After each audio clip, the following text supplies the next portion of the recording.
चैन से सोना है तो जाग जाइए। जी हाँ, आपने बिल्कुल सही सुना।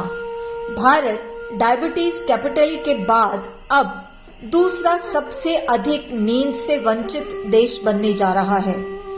अच्छी और गहरी नींद ना लेने के कई शारीरिक और मानसिक दुष्प्रभाव होते हैं। अच्छी नींद या निद्रा आयुर्वेद के अनुसार हमारे स्वास्थ्य का एक महत्वपूर्ण स्तंभ है। हम आपको आमंत्रित करते हैं 5 अगस्त शाम 7 बजे लाइव वेबिनार में योग फॉर बेटर स्लीप, उत्तम नींद के लिए योग, और जिसका शुल्क सिर्फ 99 रुपए है। ये उनके लिए है जो अपने स्वास्थ्य के प्रति जागरूक हैं, गंभीर हैं। तो चैन से सोना है तो जाग जाइए।